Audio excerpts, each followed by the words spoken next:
for adventure. She's got one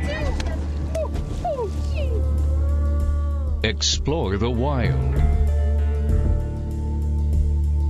Fish on. All right. Whee! Right on. Wow. Yeah. Seek the most remote. Find the hidden. No roads, no buildings, no inhabitants whatsoever other than the wildlife.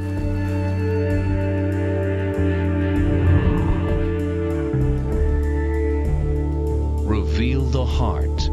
My father passed away last year from ALS, and I just come up here and I think how much he would have loved it. This is the epitome of living, you know, off the land in wilderness. Experience incredibly close encounters with creatures both great and small. Join us on a spectacular journey of discovery. You know, this is a true wilderness setting. You know, it's in my blood. It's my heart, my soul. As we journey into wild country.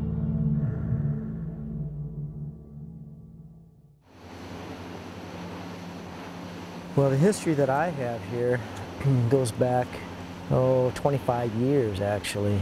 I worked with the Forest Service, and we did a lot of population surveys and stream and river surveys. And this is one of the places that I spent a lot of time on. It really had a huge impact on my life.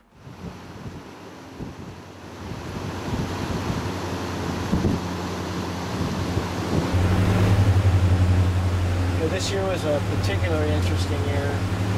Salmon came in late. We were 2 weeks late this year.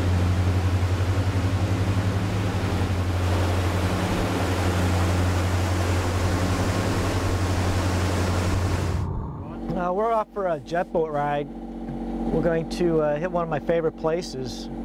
It's a spectacular river. We're going to look for some brown bears, black bears, find some cohos, see some bald eagles, lots of wildlife.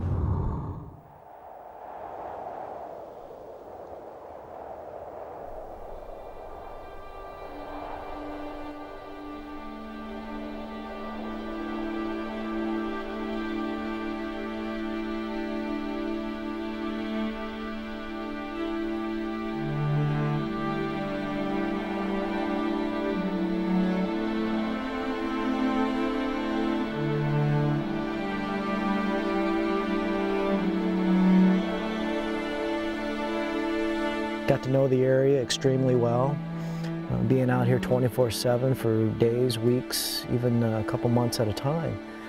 And did a lot of work out of this place and got to know it really well.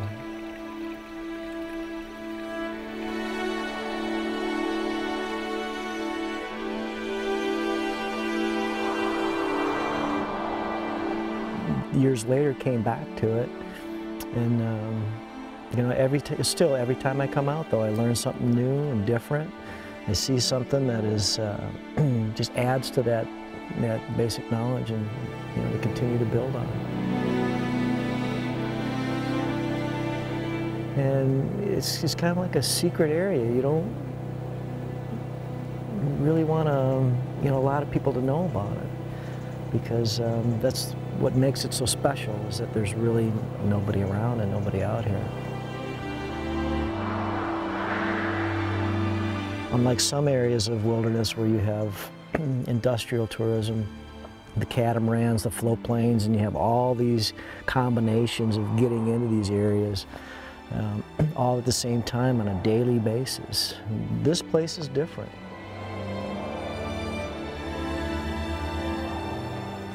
You don't have 100 other guys in the river.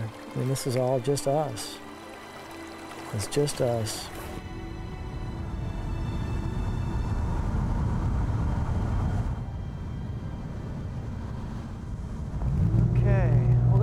Over here in the deeper hole over here, and then we got a lot of room to walk. Done that one? Oh, got it. Hundreds. As we get old, Never. Always looking, because you just never know what you're going to see. I love it. It'll be interesting to see where the fish are. It's the first time this summer I've been presented with this kind of a challenge. Fresh bear scat right here. Bear tracks all over. Yeah, paw prints right there. Rebecca's from Australia, and this is going to be her very first time catching salmon in the river. We're going to be looking for some cohos. So this is a treat for me. But there's something to be said for being out here by yourself and enjoying it truly one-on-one. Keep moving up. Their number one goal is try to stay away from the seals, the harbor seals, the predators. Out front there's the killer whales, and then in here it's the harbor seals. And trying to find the current, trying to stay in the mainstream of the current. And actually down in this area they're still trying to get the signature of the river, because you have multiple feeder streams that are coming into here, and they're going to branch off into each particular one that they were spawned in. So they're kind of getting set up. They found their main river system. I'm going to set up. They're just getting used to the. They also have to acclimate to the change from saltwater to freshwater as well, in order to get oxygen to continue on with their migration. It's a metamorphosis that they go through. So they have to, to spend a little time adjusting to that, and they do it rather quickly. But once they get settled into the river system, then they kind of move up. And a lot of times they move up if the weather conditions are such that there's a lot of water and they can get up, and then they come in. They hold for a little bit in these lower pools, and then they just move right on up because they have the water to do it. Right now this is a really seriously low water condition. A lot of those fish are already up, which is good. The fish that are coming in are going to hold off and wait until we get some rain, because they know that they need water to get up here.